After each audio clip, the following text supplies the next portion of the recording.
કૃષ્ણાય વાસુદેવાય હરે પરમાત્મને પ્રણતઃ ક્લેશનાશાય ગોવિંદાય નમો નમઃ. અધ્યાય છઠ્ઠો. પ્રહલાદજીનો અસુર બાળકોને ઉપદેશ. પ્રહલાદજીએ કહ્યું, મિત્રો, આ સંસારમાં મનુષ્ય જન્મ અત્યંત દુર્લભ છે. તેના દ્વારા અવિનાશી પરમાત્માની પ્રાપ્તિ થઈ શકે છે, પરંતુ ખબર નહીં ક્યારે એનો અંત આવી જાય. તેથી બુદ્ધિમાન મનુષ્યએ ઘડપણ કે જુવાનીના ભરોસે ન રહેતા બાળપણમાં જ ભગવાનની પ્રાપ્તિ કરાવનારા સાધનોનું અનુષ્ઠાન કરી લેવું જોઈએ.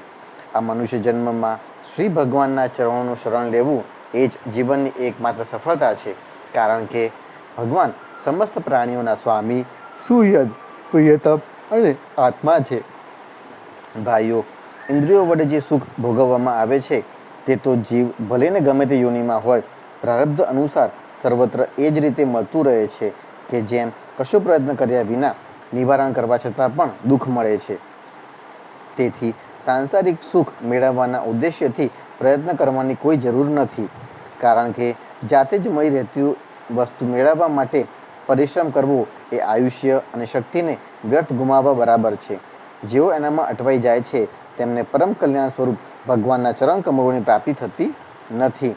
આપણા માથે અનેક પ્રકારના ભય સવાર હોય છે, તેથી આ શરીર કે જે ભગવાનની પ્રાપ્તિ કરવાને પર્યાપ્ત છે તે જ્યાં સુધી રોગગ્રસ્ત અને શોકગ્રસ્ત થઈને મૃત્યુના મુખમાં ચાલ્યું ન જાય ત્યાં સુધીમાં બુદ્ધિમાન મનુષ્યએ પોતાના કલ્યાણ માટે પ્રયત્ન કરી લેવો જોઈએ. મનુષ્યનું સંપૂર્ણ આયુષ્ય 100 વર્ષનું છે. જેમણે પોતાની ઇન્દ્રિયોને વશ કરી લીધી નથી તેમના આયુષ્યનો અડધો ભાગ અમસ્તો વીતી જાય છે, કારણ કે તેઓ રાત્રે ઘોર તમોગુણગ્રસ્ત અર્થાત અજ્ઞાનગ્રસ્ત થઈને સૂતા રહે છે. બાળપણમાં તેમને પોતાના હિત અહિતનું જ્ઞાન રહેતું નથી. થોડાક મોટા થતાં કૌમારી અવસ્થામાં તેઓ રમતગમતમાં જોડાઈ જાય છે. આ પ્રમાણે 20 વર્ષ વીતી જાય છે અને એનો ખ્યાલ પણ રહેતો નથી. એ જ રીતે જ્યારે ઘડપણ શરીરને ગ્રસ્ત કરી લે છે ત્યારે છેવટના 20 વર્ષોમાં કશું કરવાનું સામર્થ્ય જ રહેવા પામતું નથી. રહી ગયું વચ્ચેનું કંઈ થોડું ઘણું આયુષ્ય, એમાં ક્યારેક પૂરી ન થતી મોટી મોટી કામનાઓ છે, બળપૂર્વક પકડી રાખતો મોહ છે અને ઘરબારની તે આસક્તિ છે કે જેનાથી જીવ એટલો અટવાઈ જાય છે કે તેને કર્તવ્ય અકર્તવ્યનું કશું જ જ્ઞાન રહેતું નથી. આ પ્રમાણે શેષ આયુષ્ય પણ વીતી જાય છે. હે દૈત્ય બાળકો, જેની ઇન્દ્રિયો વશમાં નથી તેવો કયો મનુષ્ય હશે કે જે ઘર ગૃહસ્થીમાં આસક્ત અને માયા મમતાના મજબૂત ફંદામાં ફસાયેલા સ્વયં પોતાને તેમનામાંથી છોડાવવાનો પ્રયત્ન કરશે?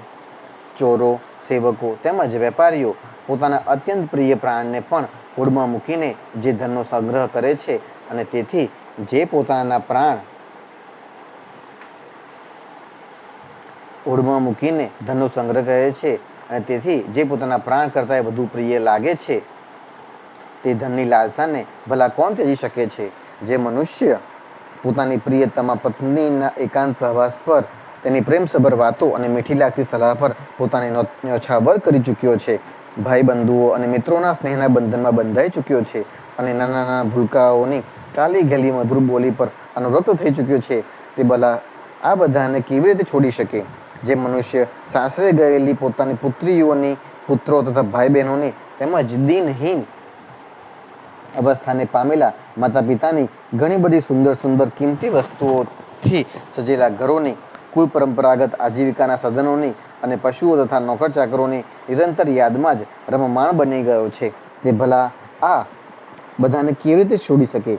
જે જનનેન્દ્રિય અને રસનેન્દ્રિય જીવવાના સુખોને સર્વસ્વ માની બેઠો છે, જેની ભોગ વાસનાઓ ક્યારેય તૃપ્ત થઈ નથી, જે લોભને લીધે ઉપરા ઉપરી કર્મો કરતો રહીને રેશમના કીડાની જેમ પોતાને વધુ ને વધુ કઠોર બંધનમાં બાંધતો રહે છે અને જેના મોહની કોઈ સીમા નથી, તે મનુષ્ય તે બધાને કેવી રીતે વિરક્ત થઈ શકે અને તે બધાનો ત્યાગ કેવી રીતે કરી શકે?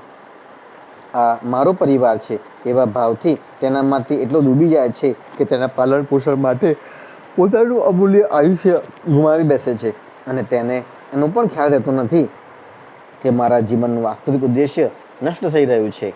અરે, આવા પ્રમાણની પણ કોઈ હદ છે? જો આ બધા કામોમાં કશુંક સુખ મળે તો પણ બરાબર છે, પરંતુ અહીં તો તે જ્યાં જ્યાં જાય છે ત્યાં ત્યાં દૈવિક અને ભૌતિક તાપ તેના હૈયાને બાળતા જ રહે છે, અને તેમ છતાંય તેનામાં વૈરાગ્યનો ઉદય થતો નથી. આ તે કેવી વિડંબણા! કુટુંબની મમતાના ચક્કરમાં ફસાઈને તે એટલો ગાફેલ થઈ જાય છે તથા તેનું મન ધનના ચિંતનમાં એટલું તલ્લીન રહે છે કે તે બીજાઓનું ધન ચોરવાના પારલૌકિક દોષોને જાણતો હોવા છતાં પણ કામનાઓને વશ નહીં કરી શકવાને કારણે ઇન્દ્રિયોના ભોગની લાલસાની ચોરી કરી બેસે છે. ભાઈઓ, જે મનુષ્ય આ પ્રમાણે પોતાના કુટુંબીજનોના ભરણ પોષણમાં જ વ્યસ્ત રહે છે, ક્યારેય ભગવાનનું ભજન કરતો નથી, તે વિદ્વાન હોય તો પણ તેને પરમાત્માની પ્રાપ્તિ થઈ શકતી નથી, કારણ કે પોતાના પરાયાનો ભેદભાવ રહેવાને કારણે તેને પણ અજ્ઞાનીઓના જેવી જ તમઃ પ્રધાન ગતિ પ્રાપ્ત થાય છે. જે કામિનીઓના મનોરંજનનું સાધન તેમનું ક્રીડા મૃગ બની રહેલો છે અને જેણે પોતાના પગોમાં સંતાનોની બેડી બાંધી દીધેલી છે, તે બિચારો દિનહીન ભલેને તે કોઈ પણ હોય, ક્યાંય પણ હોય, કોઈ પણ રીતે પોતાનો ઉદ્ધાર નથી કરી શકતો. માટે ભાઈઓ, તમે વિષયાસક્ત દૈત્યોનો સંગ દૂરથી છોડી દો અને આદિદેવ ભગવાન શ્રી નારાયણનું શરણ લઈ લો, કારણ કે જેમણે સંસારની આસક્તિ છોડી દીધી છે તેવા મહાત્માઓ માટે તેઓ જ પરમ પ્રિયતમ અને પરમ ગતિ છે. હે મિત્રો, ભગવાનને પ્રસન્ન કરવા માટે કંઈ ઝાઝો પરિશ્રમ કે પ્રયત્ન કરવો પડતો નથી, કારણ કે તેઓ સમસ્ત પ્રાણીઓના આત્મા છે અને સર્વત્ર સૌની સત્તા અસ્તિત્વ રૂપે સ્વયંસિદ્ધ વસ્તુ છે. બ્રહ્માંડથી માંડીને ત્રણ સુધીના નાના મોટા સમસ્ત પ્રાણીઓમાં, પંચભૂતોથી બનેલી પંચભૂતોમાં, સૂક્ષ્મ તન્માત્રાઓમાં, મહતત્વમાં, સત્વ વગેરે ત્રણેય ગુણોમાં અને ગુણોની સામ્ય અવસ્થા એવી પ્રકૃતિમાં એકમાત્ર અવિનાશી પરમાત્મા જ વિરાજમાન છે. તેઓ જ સમસ્ત સૌંદર્ય, માધુર્ય અને ઐશ્વર્યોની ખાણ છે. તેઓ જ અંતર્યામી દ્રષ્ટા રૂપે છે અને તેઓ જ દ્રશ્ય જગત રૂપે પણ વિદ્યમાન છે. તેઓ સર્વથા અનિર્વચનીય અને વિકલ્પ રહિત હોવા છતાં પણ દ્રષ્ટા અને દ્રશ્ય રૂપે, વ્યાપ્ય અને વ્યાપક રૂપે તેમનું વર્ણન કરવામાં આવે છે. વાસ્તવમાં તો તેઓ એક રસ રૂપે સદા વિદ્યમાન છે. તેમનામાં આ બધો વિકલ્પરૂપી ભેદ બિલકુલ નથી. તેઓ કેવળ અનુભૂતિ સ્વરૂપ, આનંદ સ્વરૂપ એકમાત્ર પરમેશ્વર જ છે. ગુણમય સૃષ્ટિનું સર્જન કરનારી માયા વડે જ તેમનું ઐશ્વર્ય ઢંકાયેલું રહે છે. તે માયાનું નિવારણ થઈ જતાં તેમના દર્શન થઈ જાય છે. તેથી તમે બધા પોતાના દૈત્યપણાનો, આસુરી સંપદાનો ત્યાગ કરીને સમસ્ત પ્રાણીઓ પર દયા કરો, પ્રેમથી તેમનું હિત કરો. એનાથી જ ભગવાન પ્રસન્ન થાય છે. આદિનારાયણ અનંત ભગવાન પ્રસન્ન થાય તો એવી કઈ વસ્તુ હોઈ શકે કે જે ન મળે? લોક અને પરલોક માટે જે ધર્મ, અર્થ, કામની આવશ્યકતા બતાવવામાં આવી છે એ તો ગુણોના પરિણામે અનાયાસ આપોઆપ જ મળવાના છે. આપણે જો શ્રી ભગવાનના ચરણામૃતનું સેવન કરવામાં પરોવાયા છીએ અને તેમના નામ ગુણોનું કીર્તન કરવા લાગ્યા છીએ તો પછી આપણને મોક્ષની શી જરૂર છે? આમ તો શાસ્ત્રોમાં ધર્મ, અર્થ અને કામ એ ત્રણેય પુરુષાર્થોનું પણ વર્ણન થયેલું છે. આત્મવિદ્યા, કર્મકાંડ, ન્યાય, તર્કશાસ્ત્ર, દંડનીતિ અને જીવિકાના વિવિધ સાધનો, આ બધા વિષયો વેદોમાં પ્રતિપાદિત થયા છે. પરંતુ જો આ બધા પોતાના પરમ હિતેશી, પરમ પુરુષ ભગવાન શ્રી હરિને આત્મસમર્પણ કરવામાં સહાયક થાય તો જ હું તેમને સત્ય, સાર્થક માનું છું. નહીંતર તો આ બધા સાધનો નિરર્થક છે. આ નિર્મળ જ્ઞાન જે મેં તમને જણાવ્યું તે ઘણું દુર્લભ છે. આ જ્ઞાનનો અગાઉ નરનારાયણ દેવે નારદજીને ઉપદેશ કર્યો હતો અને આ જ્ઞાન તે બધા લોકોને મળી શકે છે કે જેમણે પોતાના શરીરને ભગવાનના અનન્ય પ્રેમી અને અકિંચન ભક્તોના ચરણકમળોની રજથી નવડાવી દીધું છે. આ વિજ્ઞાન સહિતનું જ્ઞાન એ વિશુદ્ધ ભાગવત ધર્મ છે. આ જ્ઞાન મેં ભગવાનનું દર્શન કરાવનારા દેવર્ષિ નારદજીના મુખેથી સૌ પહેલાં સાંભળ્યું હતું. પ્રહલાદજીના સહાધ્યાયીઓએ પૂછ્યું, હે પ્રહલાદજી, આ બંને ગુરુપુત્રો સિવાયના અન્ય કોઈ ગુરુજીને નથી તો તમે જાણતા કે નથી અમે જાણતા? આ જ આપણા બધા બાળકોના શાસક છે. એક તો તમે નાની વયના છો અને બીજું જન્મથી તમે મહેલમાં પોતાની માતા પાસે રહ્યા છો, એટલે તમારું મહાત્મા નારદજી સાથેનું મિલન જરા અસંગત જેવું જણાય છે. તો હે વિપ્રવર, હે પ્રિયવર, આ બાબતમાં વિશ્વાસ અપાવે એવી કોઈ વાત કહો અને અમારા સંદેહને દૂર કરો. અધ્યાય 7. પ્રહલાદજીએ માતાના ગર્ભમાં મેળવેલા નારદજીના ઉપદેશનું વર્ણન. નારદજી કહે છે, હે યુધિષ્ઠિર, જ્યારે દૈત્ય બાળકોએ આવો પ્રશ્ન કર્યો ત્યારે ભગવાનના પરમ પ્રેમી ભક્ત પ્રહલાદજીને મારી વાતનું સ્મરણ થઈ આવ્યું. તેમને બહુ આનંદ થયો અને તેમણે પ્રસન્ન વદને તે બાળકોને કહ્યું. પ્રહલાદજીએ કહ્યું, જ્યારે અમારા પિતાજી તપ કરવા માટે મંદરાચલ પર ચાલ્યા ગયા ત્યારે ઇન્દ્ર વગેરે દેવતાઓએ દાનવો સાથે યુદ્ધ કરવાનો ઘણો ભારે ઉદ્યમ કર્યો. તેઓ એવું કહેવા લાગ્યા કે જેમ કીડીઓ સાપને સફાચટ કરી જાય છે તેવી જ રીતે લોકોને સતાવતા પાપી હિરણ્યકશિપુને તેનું પાપ જ ભરખી ગયું. દેવતાઓની યુદ્ધ માટેની ભારે તૈયારીની દૈત્ય સેનાપતિઓને જાણ થઈ ત્યારે તેમની હિંમત તૂટી ગઈ. તેઓ દેવોનો સામનો કરી શક્યા નહીં. માર ખાઈને પત્નીઓ, પુત્રો, મિત્રો, વડીલો, મહેલો, પશુઓ અને સાધન સામગ્રીની કશી ચિંતા નહીં કરતા પોતાના પ્રાણ બચાવવા માટે તે તમામ દૈત્ય સૈનિકો આમ તેમ ભાગી છૂટ્યા. પોતાની જીત ઈચ્છતા દેવોએ રાજમહેલમાં લૂંટફાટ ચલાવી ધાંધણ મચાવી દીધી, ત્યાં સુધી કે ઇન્દ્રે રાજરાણી મારી માતા કયાધુને પણ બંદી બનાવી દીધા. મારી માતા ગભરાઈ જઈને ટીટોડીની જેમ રડી રહ્યા હતા અને ઇન્દ્ર તેમને બળજબરીથી લઈ જઈ રહ્યા હતા. નસીબ જોગે દેવર્ષિ નારદજી આ તરફ આવી પહોંચ્યા અને તેમણે રસ્તામાં મારી માતાને જોયા. ત્યારે તેમણે ઇન્દ્રને કહ્યું, હે દેવરાજ, આ નિર્દોષ છે, તેમને લઈ જવા યોગ્ય નથી. હે મહાભાગ, આ સતી સાધ્વી પરમ નારીની અવમાનના ન કરો, એમને છોડી દો, તરત છોડી દો. ઇન્દ્રે કહ્યું, આની કુખમાં દેવોના દ્રોહી હિરણ્યકશિપુનો અત્યંત પ્રભાવશાળી ગર્ભ છે. પ્રસૂતિ સુધી આ મારી પાસે રહે, પ્રસવ થશે ત્યારે જન્મનાર બાળકનો વધ કરીને આને છોડી દઈશ. નારદજીએ કહ્યું, આના ગર્ભમાં ભગવાનનો સાક્ષાત પરમ પ્રેમી ભક્ત અને સેવક અતિ બળવાન અને નિષ્પાપ મહાત્મા છે. તમારામાં તેને મારવાની શક્તિ નથી. દેવર્ષિ નારદજીની વાત સાંભળીને તે વાતનો સત્કાર કરતા ઇન્દ્રે મારી માતાને છોડી દીધા અને પછી તેના ગર્ભમાં ભગવાનનો ભક્ત છે એવા ભાવથી તેમણે મારી માતાની પ્રદક્ષિણા કરી અને પછી પોતાના લોકમાં સીધાવી ગયા. ત્યારબાદ દેવર્ષિ નારદજી મારી માતાને પોતાના આશ્રમ પર લઈ ગયા અને તેમને સમજાવતા મનાવતા કહ્યું, બેટી, જ્યાં સુધી તારા પતિ તપ કરીને પાછા ન આવે ત્યાં સુધી તું અહીં જ રહે. જેવી આજ્ઞા, ઘણું સારું, કહીને તેઓ નિર્ભયતાપૂર્વક દેવર્ષિના આશ્રમમાં રહેવા લાગ્યા અને ત્યાં સુધી તેઓ ત્યાં રહ્યા કે જ્યાં સુધી મારા પિતા ઘોર તપસ્યા પૂરી કરીને પાછા ન આવ્યા. મારી સગર્ભ માતા મારું ગર્ભમાં રહેલા બાળકનું મંગળ થાય એવી કામનાથી અને ઈચ્છિત સમય એટલે કે મારા પિતાના પાછા આવી ગયા પછી સંતાનને જન્મ આપવાની કામનાથી ખૂબ પ્રેમ અને ભક્તિ સાથે નારદજીની સેવા શુશ્રૂષા કરતા રહ્યા. દેવર્ષિ નારદજી ઘણા દયાળુ અને સર્વસમર્થ હતા. તેમણે મારી માતાને ભાગવત ધર્મનું રહસ્ય અને વિશુદ્ધ જ્ઞાન એ બંનેનો ઉપદેશ કર્યો. ઉપદેશ કરતી વખતે તેમનું લક્ષ્ય મારા પ્રત્યે પણ હતું. ઘણો સમય વીતી જવાને કારણે તથા પોતે સ્ત્રી હોવાને કારણે પણ મારી માતાને તો તે જ્ઞાન યાદ રહ્યું નથી, પરંતુ દેવર્ષિ નારદજીની વિશેષ કૃપા હોવાને કારણે હું તે જ્ઞાન ભૂલ્યો નથી. હે મિત્રો, જો તમે લોકો મારી આ વાત પર શ્રદ્ધા કરો તો તમને પણ તે જ્ઞાન પ્રાપ્ત થઈ શકે છે, કારણ કે શ્રદ્ધાથી સ્ત્રીઓ અને બાળકોની બુદ્ધિ પણ મારી બુદ્ધિ જેવી જ શુદ્ધ થઈ શકે છે. ભગવાન જ કાળ સ્વરૂપ છે. તેમની પ્રેરણાથી જ વૃક્ષોને ફળ બેસે છે, ટકે છે, વૃદ્ધિ પામે છે, પાકે છે, ક્ષીણ થાય છે અને અંતે નષ્ટ થઈ જાય છે. તેવી જ રીતે જન્મ, અસ્તિત્વની અનુભૂતિ, વૃદ્ધિ, વિકાસ, પરિણામ, ક્ષય અને વિનાશ, આ 6 ભાવ વિકારો શરીરમાં જ જોવામાં આવે છે. તેમનો આત્મા સાથે કશો જ સંબંધ નથી. આત્મા નિત્ય, અવિનાશી, શુદ્ધ, એક, ક્ષેત્રજ્ઞ, આશ્રય, નિર્વિકાર, સ્વયં પ્રકાશિત, સર્વેનું કારણ, વ્યાપક, અસંગ તથા આવરણ રહિત છે. આત્માના આ 12 ઉત્કૃષ્ટ લક્ષણો છે. એમના દ્વારા આત્મતત્વને જાણનાર મનુષ્ય શરીર વગેરેમાં અજ્ઞાનને કારણે હું અને મારું એવો જે મિથ્યા ભાવ થઈ રહ્યો છે તેનો ત્યાગ કરી દેવો જોઈએ.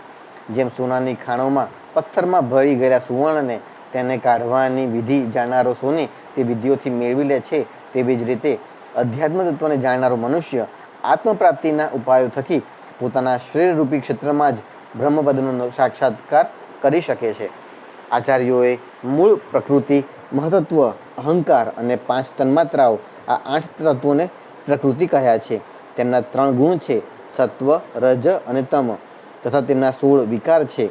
10 ઇન્દ્રિયો અર્થાત 5 કર્મેન્દ્રિયો અને 5 જ્ઞાનેન્દ્રિયો, એક મન અને 5 મહાભૂતો. આ બધામાં એક પુરુષ તત્વ અનુગત છે. આ બધાનો સમુદાય એ જ શરીર છે. આ શરીર 2 પ્રકારનું છે, સ્થાવર અને જંગમ. આમાં જ અંતઃકરણ, ઇન્દ્રિયો અને અન્ય અનાત્મ વસ્તુઓનો આ આત્મા નથી એ પ્રમાણે નિષેધ કરતા રહીને આત્માને ખોળવો જોઈએ. આત્મા સર્વમાં રહેલો છે, પરંતુ તે સર્વથી અલગ છે. આ પ્રમાણે શુદ્ધ બુદ્ધિથી સંસારની ઉત્પત્તિ, સ્થિતિ અને તેના પ્રલય વિશે પણ વિચારવું જોઈએ. એમાં ઉતાવળ કરવી જોઈએ નહીં. જાગૃતિ, સ્વપ્ન અને સુષુપ્તિ આ 3 બુદ્ધિની વૃત્તિઓ છે. આ વૃત્તિઓનો જેના વડે અનુભવ થાય છે તે જ બધાથી અતીત, બધાનો સાક્ષી પરમાત્મા છે. જેમ ગંધને લીધે તેના આશ્રયભૂત વાયુનું જ્ઞાન થાય છે, અને તેવી જ રીતે બુદ્ધિની આ કર્મજન્ય અને પરિવર્તન પામતી 3 અવસ્થાઓ વડે એમનામાં સાક્ષી રૂપે રહેલા આત્માને જાણવો જોઈએ. ગુણો અને કર્મોને કારણે થતું જન્મ મરણનો આ ચક્રાવો શરીર અને પ્રકૃતિથી પૃથક આત્મતત્વને નહીં જાણવાને કારણે જ છે, અને આ અજ્ઞાનમૂલક અને મિથ્યા છે. છતાં પણ સ્વપ્નની જેમ જીવને આની પ્રતીતિ થઈ રહી છે. તેથી તમારે સૌપ્રથમ તો આ ગુણો અનુસાર થતા કર્મોના બીજનો નાશ કરી દેવો જોઈએ. એથી બુદ્ધિની વૃત્તિઓના પ્રભાવનું નિવારણ થઈ જાય છે. આને જ બીજા શબ્દોમાં યોગ એટલે કે પરમાત્મા સાથેનું મિલન કહે છે. આમ તો આ ત્રિગુણાત્મક કર્મોના મૂળ ઉખાડી નાખવા માટે અથવા બુદ્ધિની વૃત્તિઓનો પ્રવાહ બંધ કરી દેવા માટે હજારો સાધન છે, પરંતુ જે ઉપાયથી અને જે રીતે સર્વશક્તિમાન ભગવાનમાં સ્વાભાવિક નિષ્કામ પ્રેમ થઈ જાય તે જ ઉપાય સર્વશ્રેષ્ઠ છે. આ વાત સ્વયં ભગવાને કહેલી છે. ગુરુને પ્રેમપૂર્વક સેવા, પોતાને જય કઈ મળે તે બધાનું ભગવાને પ્રેમપૂર્વક સમર્પણ, ભગવાનના પ્રેમી મહાત્માઓનો સત્સંગ, ભગવાનની આરાધના, તેમની કથા વાર્તામાં શ્રદ્ધા, તેમના ગુણો અને તેમની લીલાઓનું કીર્તન, તેમના ચરણ કમલોનું ધ્યાન, તેમની મંદિર, મૂર્તિ વગેરેનું દર્શન અને પૂજન વગેરે સાધનોથી ભગવાનમાં સ્વાભાવિક પ્રેમ થઈ જાય છે. સર્વશક્તિમાન ભગવાન શ્રી હરિ સઘળા પ્રાણીઓમાં વિરાજમાન છે એવી ભાવનાથી બધા જ પ્રાણીઓની ઈચ્છા યથાશક્તિ પૂરી કરવી અને હૃદયથી તેમનું સન્માન કરવું. કામ, ક્રોધ, લોભ, મોહ, મદ અને મત્સર આ 6 શત્રુઓ પર વિજય પ્રાપ્ત કરીને જે લોકો આ પ્રમાણે ભગવત પ્રાપ્તિના સાધનરૂપ ભક્તિનું અનુષ્ઠાન કરે છે તેમને તે ભક્તિ વડે જ ભગવાન શ્રી કૃષ્ણના ચરણોમાં અનન્ય ભક્તિ પ્રાપ્ત થઈ જાય છે. જ્યારે ભગવાનના લીલા શરીરો વડે કરાયેલા અદ્ભુત પરાક્રમોનું, તેમના અનુપમ ગુણોનું અને ચરિત્રોનું શ્રવણ કરીને અતિશય આનંદના ઉદ્રેકથી મનુષ્યનું રોમ રોમ ખીલી ઉઠે છે. આંસુઓને કારણે કંઠ ગદગદ થઈ જાય છે અને તે સંકોચ છોડીને ક્યારેક ઊંચા સ્વરે ગાવા લાગે છે, ક્યારેક પ્રલાપ કરે છે અને ક્યારેક નૃત્ય કરે છે. તો કોઈ વાર પાગલની જેમ હસે છે, ક્યારેક કરુણ ક્રંદન કરવા લાગે છે, જેમ કે હે પ્રભુ આપ ક્યાં છો. ક્યારેક ધ્યાન કરે છે તો ક્યારેક ભગવત ભાવથી લોકોની વંદના કરવા લાગે છે. જ્યારે તે ભગવાનમાં જ તન્મય થઈ જાય છે, વારંવાર લાંબા નિશાસા નાખે છે અને લાજ શરમ છોડીને હરે જગતપતિ નારાયણ કહેતો પુકારવા લાગે છે, ત્યારે ભક્તિયોગના મહાન પ્રભાવથી તેના બધા બંધન છેદાઈ જાય છે અને ભગવત ભાવની જ ભાવના કરતાં કરતાં તેનું હૃદય તદ્રુપ થઈ જાય છે, ભગવાનમય થઈ જાય છે અને ત્યારે તેના જન્મ મૃત્યુના કારણ એવા વાસનારૂપી બીજ બળી જાય છે અને તે ભગવાનને પ્રાપ્ત કરી લે છે. આ અશુભ સંસારના કીચડમાં ફસાયેલ જીવ માટે ભગવાનની પ્રાપ્તિ એ જ સંસારના આવાગમનને નષ્ટ કરે છે. આ જ તત્વને કેટલાક વિદ્વાનો બ્રહ્મરૂપે તો કેટલાક નિર્વાણ સુખરૂપે જાણે છે. તેથી હે મિત્રો, તમે પોતપોતાના હૃદયમાં હૃદયેશ્વર ભગવાનનું ભજન કરો. હે અસુર પુત્રો, પોતાના હૃદયમાં જ આકાશની જેમ નિત્ય વિરાજમાન ભગવાનનું ભજન કરવામાં કયો વિશેષ પરિશ્રમ છે.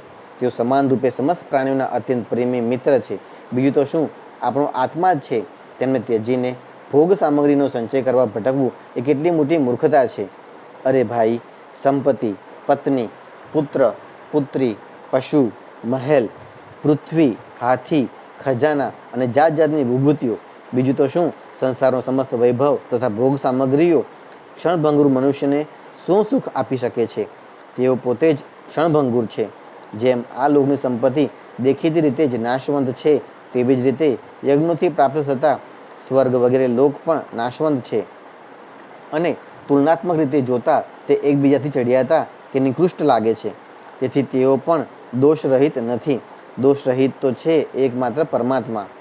કોઈએ એમનામાં નથી તો દોષ જોયો કે નથી તો સાંભળ્યો. તેથી પરમાત્માની પ્રાપ્તિ માટે અનન્ય ભક્તિપૂર્વક તે પરમેશ્વરની જ ભક્તિ કરવી જોઈએ. આ સિવાય પોતાને મહાન વિદ્વાન માનનારો મનુષ્ય આ લોકમાં જે ઉદ્દેશ્યથી વારંવાર ઘણા બધા કર્મ કરે છે તે ઉદ્દેશ્યની પૂર્તિ થવાનું તો દૂર રહ્યું, બલકે તેનાથી વિપરીત ફળ અવશ્ય મળે છે. કર્મોમાં પ્રવૃત્ત થવાના બે જ ઉદ્દેશ્ય હોય છે, સુખની પ્રાપ્તિ અને દુઃખમાંથી મુક્તિ. પરંતુ જ્યાં સુધી કામના ન હોય ત્યાં સુધી મનુષ્ય સુખમાં ડૂબેલો રહે છે, પરંતુ કામનાને કારણે તે હર હંમેશ ચિંતામાં ડૂબેલો રહે છે. મનુષ્ય આ લોકમાં સકામ કર્મો વડે જે શરીર માટે ભોગ મેળવવા ઈચ્છે છે તે શરીર પારકું અર્થાત પ્રકૃતિનું છે અને નાશવંત છે. ક્યારેક તે મળી જાય છે તો ક્યારેક વિખૂટું પડી જાય છે.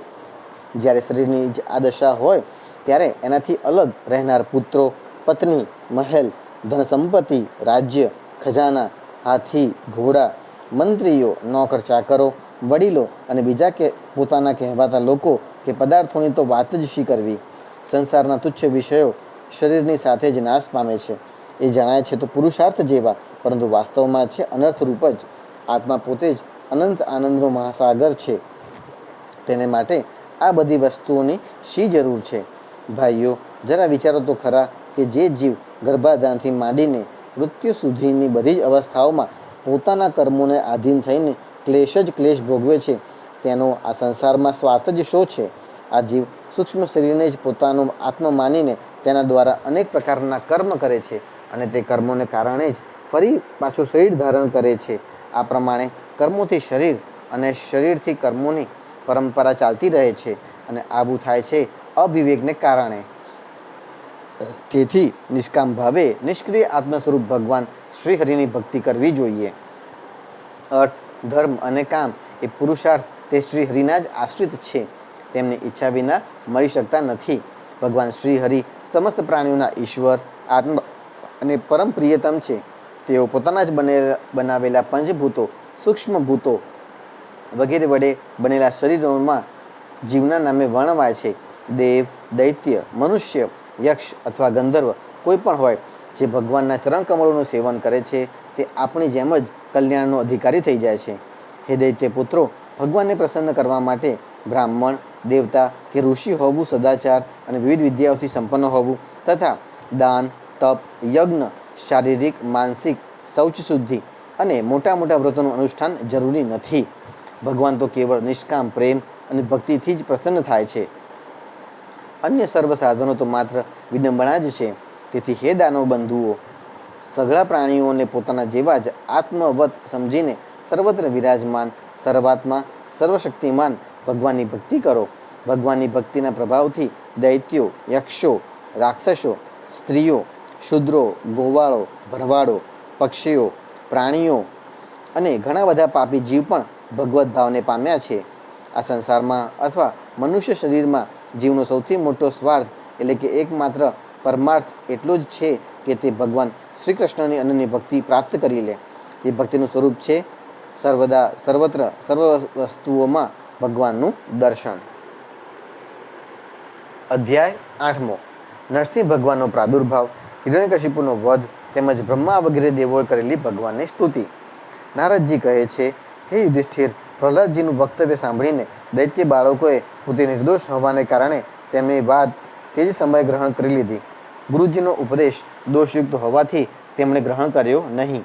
જ્યારે ગુરુજીએ જોયું કે તે બધા જ શિષ્યોની બુદ્ધિ એકમાત્ર ભગવાનમાં જ સ્થિત થઈ ગઈ છે, ત્યારે તેઓ ગભરાયા અને તરત જ હિરણ્યકશિપુ પાસે જઈને જાણ કરી. પોતાના પુત્ર પ્રહલાદની આ અસહ્ય અને અપ્રિય અનીતિ સાંભળીને ક્રોધને લીધે તેનું શરીર કંપવા લાગ્યું. આખરે તેણે નિર્ણય કર્યો કે પ્રહલાદને હવે પોતાના જ હાથે મારી નાખવો જોઈએ. મન અને ઇન્દ્રિયોને વશ રાખનારા પ્રહલાદજી અત્યંત નમ્રતાપૂર્વક હાથ જોડીને હિરણ્યકશિપુ સામે ચૂપચાપ ઊભા હતા અને તેઓ તિરસ્કારને પાત્ર ન હતા. પરંતુ હિરણ્યકશિપુ સ્વભાવથી જ ક્રૂર હતો. તે પગનો પ્રહાર ખાધેલા સાપની જેમ ફૂંફાડા મારવા લાગ્યો. તેણે પ્રહલાદજી તરફ પાપભરી ત્રાસી નજરે જોયું અને કઠોર વાણીથી ધમકાવતા કહ્યું, મૂર્ખ, તું ઘણો ઉદ્દંડ થઈ ગયો છે. પોતે તો નીચ છે જ, હવે અમારા કુળના બીજા બાળકોમાં પણ ફૂટ પડાવે છે. તે ઘણી હઠપૂર્વક મારી આજ્ઞાનું ઉલ્લંઘન કર્યું છે. હું આજે જ તને યમરાજના ઘરે પહોંચાડી દઉં છું. હું જરા જેટલો ક્રોધ કરું છું તો ત્રણેય લોક અને તેના લોકપાલો કંપી ઉઠે છે. તો પછી હે મૂર્ખ, તે કઈ તાકાતથી નિર્ભયની જેમ મારી આજ્ઞા વિરુદ્ધનું વર્તન કર્યું છે? પ્રહલાદજીએ કહ્યું, હે દૈત્યરાજ, બ્રહ્માજીથી માંડીને તુચ્છ તણખલા સુધીના સૌ નાના મોટા ચર અચર જીવોને ભગવાને પોતાને વશ કરી રાખેલા છે.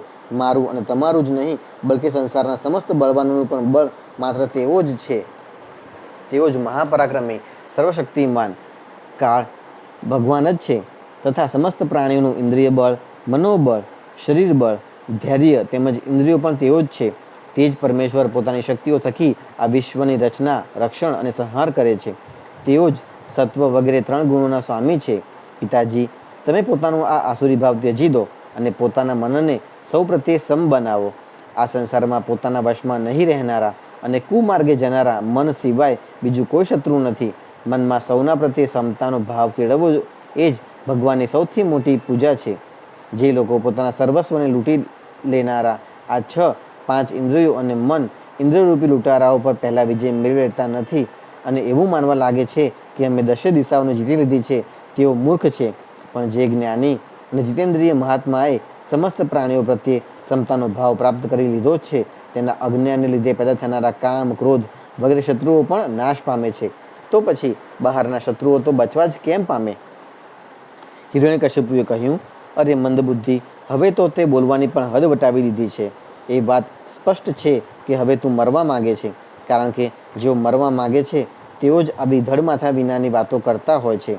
અરે અભાગ્યા, તે મારા સિવાય અન્ય કોઈને જગતનો સ્વામી બતાવ્યો છે તો જોઉં તો ખરો કે તારો તે જગદીશ્વર ક્યાં છે? વારું, શું કહ્યું? તે સર્વત્ર છે. તો પછી આ થાંભલામાં કેમ નથી દેખાતો? અચ્છા, તને આ થાંભલામાં પણ દેખાય છે. અરે, તું હજી આવી ગપ મારી રહ્યો છે? હું હમણાં જ તારું માથું ધડ પરથી ઉતારી લઉં છું.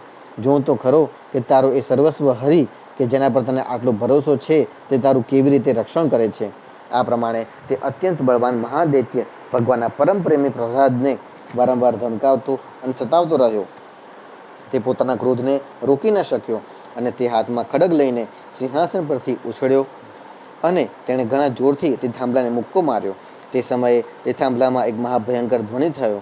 એવું લાગ્યું કે જાણે બ્રહ્માંડ ફાટી પડ્યું. તે ધ્વનિ જ્યારે લોકપાલોના લોકમાં પહોંચ્યો ત્યારે તે સાંભળીને બ્રહ્માજી વગેરેને એવું લાગ્યું કે જાણે એમના લોકોનો પ્રલય થઈ રહ્યો છે. હિરણ્યકશિપુ પ્રહલાદને મારી નાખવા માટે ઘણા જોરથી ધસ્યો હતો, પરંતુ દૈત્ય સેનાપતિઓને પણ ભયથી કંપાવી દેતો તે અદ્ભુત અને અપૂર્વ ધ્વનિ સાંભળીને તે ગભરાયેલા જેવો દેખાવા લાગ્યો. તેને ડર લાગ્યો કે આ ભીષણ ધ્વનિ કરનાર છે કોણ, પરંતુ તેને તે સભામાં કશું પણ દેખાયું નહીં. આ જ સમયે પોતાના સેવક પ્રહલાદની બ્રહ્માની તથા સનકાદી ઋષિઓની વાણીને સત્ય ઠેરવવા માટે અને સમસ્ત પદાર્થોમાં પોતાની વ્યાપકતા બતાવવા માટે તે સભામાં તે જ થાંભલામાં અત્યંત વિચિત્ર રૂપ ધારણ કરીને ભગવાન પ્રકટ થયા. બોલો શ્રી નરસિંહ ભગવાનની જય. તે રૂપ નહોતું તો પૂરેપૂરું સિંહનું કે નહોતું મનુષ્યનું. જે સમયે હિરણ્યકશિપુ ભયંકર ધ્વનિ કરનારાની શોધ કરી રહ્યો હતો તે જ સમયે તેણે થાંભલાની અંદરથી નીકળતા તે અદ્ભુત પ્રાણીને જોયું અને તે વિચારવા લાગ્યો, અહો, આ નથી તો મનુષ્ય અને નથી તો પશુ, તો આ નરસિંહના રૂપમાં કયો અલૌકિક જીવ છે? જે સમયે હિરણ્યકશિપુ આવો તર્ક કરી રહ્યો હતો તે જ સમયે તેની સામે જ નરસિંહ ભગવાન ઉપસ્થિત થઈ ગયા. તેમનું તે રૂપ ઘણું ભયાનક હતું. તપાવેલા સોના જેવી પીળી પીળી ભયાનક આંખો હતી. આળસ મરડવાને લીધે ગરદનના વાળ આમ તેમ લહેરાઈ રહ્યા હતા. દાઢો વિકરાળ હતી. તલવારની જેમ ચકચકતી છરાની ધાર જેવી તીક્ષ્ણ જીભ હતી. ત્રાંસા ભવવાને લીધે તેમનું મોઢું વિશેષ ડરામણું બની રહ્યું હતું. કાન નિશ્ચલ અને ઉપર તરફ ઉઠેલા હતા. ફૂલેલું નાક અને ખુલેલું મોઢું પર્વતની ગુફા જેવા અદ્ભુત લાગતા હતા. ફાટેલા પહોળા થયેલા જડબાઓને લીધે તેમની ભયંકરતા ઘણી વધી ગયેલી હતી. વિશાળ શરીર સ્વર્ગને સ્પર્શી રહ્યું હતું. ગરદન થોડી ટૂંકી અને જાડી હતી. છાતી પહોળી અને કમર પાતળી હતી. ચંદ્રમાના કિરણો જેવા સફેદ રૂવાંટા આખા શરીર પર ચમકી રહ્યા હતા. ચારે તરફ સેંકડો ભુજાઓ ફેલાયેલી હતી કે જેમના મોટા મોટા નખ આયુધનું કામ આપતા હતા. તેમનું સ્વરૂપ એટલું ભયંકર હતું કે તેમની પાસે કોઈની ફરકવાની પણ હિંમત થતી ન હતી. નરસિંહ ભગવાને તેમના અનેક હાથોમાં ધારણ કરેલા ચક્ર વગેરે નિજ આયુધો અને વજ્ર જેવા અન્ય શ્રેષ્ઠ આયુધો વડે બધા દૈત્યો દાનવોને ભગાડી મૂક્યા. હિરણ્યકશિપુ વિચારવા લાગ્યો, હોય ન હોય મહામાયાવી વિષ્ણુએ જ મને હણવા માટે આ રૂપ ધારણ કર્યું છે, પરંતુ આનાથી તે મારું શું બગાડી શકવાનું છે? આ પ્રમાણે બોલતો અને સિંહ ગર્જના કરતો દૈત્યરાજ હિરણ્યકશિપુ હાથમાં ગદા લઈને નરસિંહ ભગવાન પર ત્રાટક્યો, પરંતુ જેમ પતંગિયું આગમાં પડીને અદૃશ્ય થઈ જાય છે તેવી જ રીતે દૈત્ય ભગવાનના તેજમાં સમાઈને ગુમ થઈ ગયો. સમસ્ત શક્તિ અને તેજના આશ્રયભૂત ભગવાન માટે આમ કરવું એ કોઈ આશ્ચર્ય નથી, કારણ કે સૃષ્ટિના પ્રારંભમાં તેમણે પોતાના તેજથી પ્રલયના નિમિત્તભૂત તમોગુણરૂપી ઘોર અંધકારને પણ પી લીધો હતો. ત્યારબાદ તે દૈત્ય અતિ ક્રોધપૂર્વક ધસ્યો અને પોતાની ગદા ઘણા જોરથી ગુમાવીને તેણે નરસિંહ ભગવાન પર પ્રહાર કર્યો. પ્રહાર કરતી વખતે જ જેમ ગરુડ સાપને પકડી લે છે તેવી જ રીતે ભગવાને ગદા સહિત તે દૈત્યને પકડી લીધો અને તેઓ તેની સાથે રમત કરવા લાગ્યા. ત્યારે તે દૈત્ય તેમના હાથમાંથી એવી જ રીતે છટકી ગયો કે જેમ ક્રીડા કરતા ગરુડની પકડમાંથી સાપ છૂટી જાય છે. હે યુધિષ્ઠિર, તે સમયે બધા જ લોકપાલો વાદળોમાં છુપાઈને તે યુદ્ધ જોઈ રહ્યા હતા. તેમનું સ્વર્ગ તો હિરણ્યકશિપુએ પહેલાંથી જ છીનવી લીધું હતું. તેમણે જ્યારે જોયું કે ભગવાનના હાથમાંથી તે છૂટી ગયો છે ત્યારે તેઓ વિશેષ ડરી ગયા. હિરણ્યકશિપુ પણ એવું સમજ્યો કે નરસિંહે મારા શૌર્ય વીરથી ડરી જઈને જ મને પોતાના હાથમાંથી છોડી દીધો છે. આવા વિચારથી તે વધારે ઉત્સાહથી ફરી યુદ્ધ કરવા ઢાલ તલવાર લઈને તેમની તરફ ધસી ગયો. તે સમયે તે બાજની જેમ ભારે વેગથી ઉપર નીચે ઉછળતો કૂદતો એવી રીતે ઢાલ તલવારના દાવપેચ બદલવા લાગ્યો કે જેને લીધે તેના પર આક્રમણ કરવાની તક જ મળે નહીં. ત્યારે ભગવાને ઘણા મોટા અવાજે પ્રચંડ અને ભયંકર અટ્ટહાસ્ય કર્યું, જેનાથી હિરણ્યકશિપુની આંખો મીચાઈ ગઈ. પછી ભારે વેગથી ધસીને ભગવાને તેને એવી રીતે પકડી લીધો કે જેમ સાપ ઉંદરને પકડી લે છે. જે હિરણ્યકશિપુની ચામડી પર વજ્રના પ્રહારથી પણ લસરકો સરખો પણ પડ્યો ન હતો, તે અત્યારે ભગવાનના પંજામાંથી છટકવા માટે જોરથી તરફડિયા મારતો હતો. ભગવાને સભાગૃહના દરવાજા પર લઈ જઈને તેને પોતાની જાંઘો પર પાડી દીધો અને લીલાપૂર્વક પોતાના નખોથી તેને એવી રીતે ચીરી નાખ્યો કે જેમ ગરુડ ભયંકર વિષવાળા સાપને ચીરી નાખે છે. તે સમયે તેની ક્રોધપૂર્ણ વિકરાળ આંખો તરફ જોઈ શકાતું ન હતું. તેઓ પોતાની લપકારા મારથી જીભથી પોતાના પહોળા થયેલા મોઢાના બંને ખૂણા ચાટી રહ્યા હતા. લોહીના છાંટાઓથી તેમનું મોં અને ગરદનના વાળ લાલ થઈ રહ્યા હતા. હાથીને મારીને ગળામાં આંતરડાની માળા પહેરેલા સિંહના જેવા તેઓ શોભતા હતા. તેમણે પોતાના તીક્ષ્ણ નખોથી હિરણ્યકશિપુનું કાળજું ફાડી લઈને જમીન પર પટક્યું. તે સમયે હજારો દૈત્યો દાનવો હાથમાં શસ્ત્ર લઈને ભગવાન પર પ્રહાર કરવા લાગ્યા, પણ ભગવાને પોતાની ભુજારૂપી સેનાથી, લાતોથી અને નખરૂપી શસ્ત્રોથી તેમને ચારે તરફ તગેડી મૂકીને હણી નાખ્યા. હે યુધિષ્ઠિર, તે સમયે ભગવાન નરસિંહના ગરદનના વાળની ઝાપટથી વાદળા વેરણ છેરણ થઈ ગયા. તેમના નેત્રોની જ્વાળાથી સૂર્ય વગેરે ગ્રહોનું તેજ ઝાંખું પડી ગયું. તેમના શ્વાસના હડસેલાથી સમુદ્ર ખળભરી ઉઠ્યો. તેમની સિંહ ગર્જનાથી ભયભીત થયેલા દિગ્ગજો બરાડવા લાગ્યા. તેમના ગરદનના વાળથી ટકરાયેલા દેવતાઓના વિમાન અસ્તવ્યસ્ત થઈ ગયા. સ્વર્ગ ડગમગી ગયું. તેમના પગના ધમકારાથી ધરતી ધ્રુજી ઉઠી. તેમના વેગથી પર્વતો ઉડવા લાગ્યા અને તેમના તેજના ઝળહળાટથી આકાશ તથા દિશાઓ જોઈ શકાતી ન હતી. તે સમયે ભગવાન નરસિંહનો પ્રતિકાર કરનારું કોઈ દેખાતું ન હતું, તો પણ તેમનો ક્રોધ વધતો જતો હતો.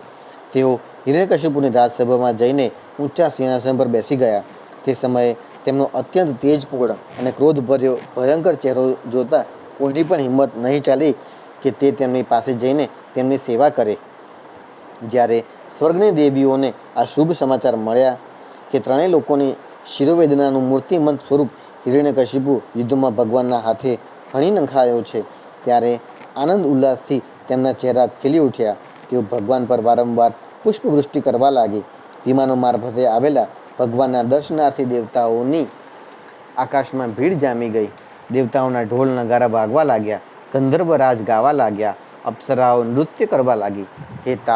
તે જ સમયે બ્રહ્મા, ઇન્દ્ર, શંકર વગેરે દેવો, ઋષિઓ, પિતૃઓ, સિદ્ધો, વિદ્યાધરો, મહાનાગો, મનુઓ, પ્રજાપતિઓ, ગંધર્વો, અપ્સરાઓ, ચારણો, યક્ષો, કિમપુરુષો, વેતાળો, સિદ્ધ, કિન્નરો અને ભગવાનના સુનંદ કુમુદ વગેરે પાર્ષદો તેમની પાસે આવ્યા.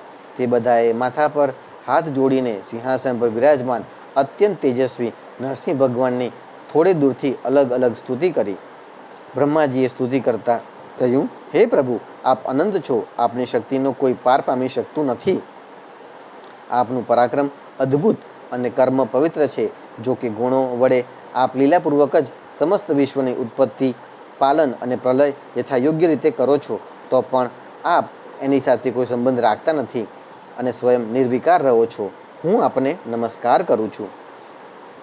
શ્રી રુદ્રે સ્તુતિ કરતા કહ્યું, હે પ્રભુ, આપનો આવો ક્રોધ તો પ્રલયકાળમાં હોય છે. આ સામાન્ય દૈત્ય તો હવે મરાઈ ચૂક્યો છે. તેથી હે ભક્ત વત્સલ પ્રભુ, આપ શાંત થાઓ અને આપને શરણે આવેલા આપના પ્રિય ભક્ત પ્રહલાદનું રક્ષણ કરો. ઇન્દ્રે સ્તુતિ કરતા કહ્યું, હે પુરુષોત્તમ, આપે અમારું રક્ષણ કર્યું છે. આપે અમારા જે યજ્ઞ ભાગ પાછા આપ્યા છે તે વાસ્તવમાં આપના જ છે. દૈત્યોના આતંકથી દુઃખી થયેલા અમારા હૃદય કમળને આપે પ્રફુલ્લિત કરી દીધું છે, જે આપનું જ નિવાસ સ્થાન છે. આ સ્વર્ગનું વગેરેનું જે રાજ્ય અમને ફરીથી પ્રાપ્ત થયું છે, એ બધું તો કાળનો કોળિયો છે. જેઓ આપના સેવકો છે તેમને માટે સ્વર્ગ કઈ મોટી વસ્તુ છે. હે સ્વામી, જેમને આપની સેવાની કામના છે તેઓ તો મુક્તિનો પણ આદર કરતા નથી, તો પછી અન્ય ભોગોની તો તેમને જરૂર જ શી પડે.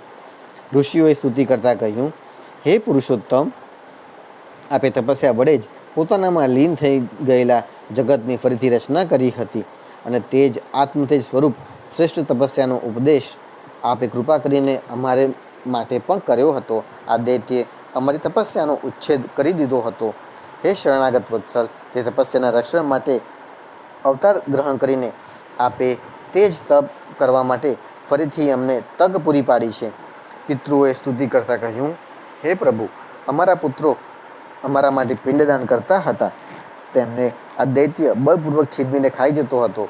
તેઓ જ્યારે પવિત્ર તીર્થમાં કે સંક્રાંતિ વગેરે ટાણે નૈમિત્તિક તર્પણ કરતા હતા અથવા તિલાંજલિ આપતા હતા, ત્યારે તે પણ આ દૈત્ય પડાવી લેતો હતો. આજે આપે પોતાના નખથી તેનું પેટ ચીરીને તે બધું જ પાછું મેળવીને જાણે કે અમને આપી દીધું છે. આપ સમસ્ત ધર્મોના એકમાત્ર રક્ષક છો. હે નરસિંહદેવ, અમે આપને નમસ્કાર કરીએ છીએ. સિદ્ધોએ સ્તુતિ કરતા કહ્યું, હે નરસિંહદેવ, આ દુષ્ટે પોતાના યોગ અને તપના બળથી અમારી યોગ સિદ્ધ ગતિ છીનવી લીધી હતી. આપે પોતાના નખથી એ ઘમંડીને ચીરી નાખ્યો છે. અમે આપના ચરણોમાં વિનિત ભાવે નમસ્કાર કરીએ છીએ. વિદ્યાધરોએ સ્તુતિ કરતા કહ્યું, હે પ્રભુ, આ મૂર્ખ હિરણ્યકશિપુ પોતાના બળ અને વીરતાના ઘમંડમાં મદમસ્ત હતો, ત્યાં સુધી કે અમે લોકોએ વિવિધ ધારણાઓથી જે વિદ્યા પ્રાપ્ત કરી હતી તેને આ દૈત્યે વ્યર્થ કરી દીધી હતી. આપે યુદ્ધમાં યજ્ઞ બલિના પશુની જેમ આને નષ્ટ કરી દીધો. પોતાની લીલાથી નરસિંહ બનેલા આપને અમે નિત્ય નિરંતર પ્રણામ કરીએ છીએ. નાગોએ સ્તુતિ કરતા કહ્યું, આ પાપીએ અમારા મસ્તક પરના મણિઓને તથા અમારી શ્રેષ્ઠ અને સુંદર પત્નીઓને પણ છીનવી લીધી હતી. આજે તેની છાતી ચીરીને આપે અમારી પત્નીઓને અત્યંત આનંદિત કરી દીધી છે. હે પ્રભુ, અમે આપને નમસ્કાર કરીએ છીએ. મનુઓએ સ્તુતિ કરતા કહ્યું, હે દેવાધિદેવ, અમે આપના આજ્ઞાંકિત મનુઓ છીએ. આ દૈત્યે ધર્મ મર્યાદાનો ભંગ કરી દીધો હતો. આપે આ દુષ્ટને હણીને મહાન ઉપકાર કર્યો છે. હે પ્રભુ, અમે આપના સેવકો છીએ. આજ્ઞા આપો, અમે આપની શી સેવા કરીએ. પ્રજાપતિઓએ સ્તુતિ કરતા કહ્યું, હે પરમેશ્વર, આપે અમને પ્રજાપતિ બનાવ્યા હતા, પરંતુ આના અટકાવવાથી અમે પ્રજાની સૃષ્ટિ કરી શકતા ન હતા. આપે આની છાતી ચીરી નાખી અને તે ચિરનિદ્રામાં સૂઈ ગયો. સત્વમય મૂર્તિ ધારણ કરનારા હે પ્રભુ, આપનો આ અવતાર સંસારના કલ્યાણ માટે જ છે. ગંધર્વોએ સ્તુતિ કરતા કહ્યું, હે પ્રભુ, અમે આપના સેવકો છીએ. આપે અમને નૃત્ય કરવા અને સંગીત સંભળાવવા માટે નિયુક્ત કર્યા છે. આ દૈત્યે પોતાના બળ અને પરાક્રમથી અમને પોતાના દાસ બનાવી દીધા હતા. તેને આપે કાળને હવાલે કર્યો છે. સાચું છે કે કુમાર્ગે ચાલનારાનું શું ક્યારે કલ્યાણ થઈ શકે ખરું? ચારણોએ સ્તુતિ કરતા કહ્યું, હે પ્રભુ, સજ્જનોના હૃદયને પીડા પહોંચાડનારા આ દુષ્ટને આપે સમાપ્ત કરી દીધો છે. તેથી અમે આપના તે ચરણ કમળોના શરણમાં છીએ કે જેમની પ્રાપ્તિ થતાં જ જન્મ મરણ રૂપી સંસાર ચક્રમાંથી છુટકારો મળી જાય છે. યક્ષોએ સ્તુતિ કરતા કહ્યું, હે ભગવાન, પોતાના શ્રેષ્ઠ કર્મોને કારણે અમે લોકો આપના સેવકોમાં પ્રધાન ગણાતા હતા, પરંતુ હિરણ્યકશિપુએ અમને પોતાની પાલખી ઉંચકનારા કહાર બનાવી લીધા. પ્રકૃતિના નિયામક હે પરમાત્મા, આને કારણે થનારા પોતાના આપ્તજનોના કષ્ટ જાણીને જ આપે આને હણી નાખ્યો છે. કિમ પુરુષોએ સ્તુતિ કરતા કહ્યું, અમે લોકો અત્યંત તુચ્છ કિમ પુરુષો છીએ. જ્યારે આપ સર્વશક્તિમાન મહાપુરુષ છો, ત્યારે સત્પુરુષોએ આનો તિરસ્કાર કર્યો અને ધિક્કાર્યો, તેથી જ આપે આજે આ અધમ અસુરને નષ્ટ કરી દીધો. વૈતાલિકોએ સ્તુતિ કરતા કહ્યું, હે ભગવાન, મોટી મોટી સભાઓમાં અને જ્ઞાન યજ્ઞોમાં આપના નિર્મળ યશનું ગાન કરીને અમે મોટી પ્રતિષ્ઠા પૂજા પ્રાપ્ત કરતા હતા. આ દુષ્ટે અમારી તે આજીવિકા નષ્ટ કરી દીધી હતી. મહાન સૌભાગ્યની વાત છે કે મહારોગ તુલ્ય આ દુષ્ટને આપે જડમૂળથી ઉખાડી દીધો છે. કિન્નરોએ સ્તુતિ કરતા કહ્યું, અમે કિન્નરો આપના સેવક છીએ. આ દૈત્ય અમારી પાસે વેઠમાં જ કામ કરાવતો હતો. હે ભગવાન, આપે કૃપા કરીને આજે આ પાપીને નષ્ટ કરી દીધો છે. હે પ્રભુ, આજ પ્રમાણે આપ અમારો અભ્યુદય કરતા રહો. ભગવાનના પાર્ષદોએ સ્તુતિ કરતા કહ્યું, હે શરણાગત વત્સલ, સમસ્ત લોકોને શાંતિ પ્રદાન કરનારું આપનું આ અલૌકિક નરસિંહ રૂપ અમે આજે જ જોયું છે.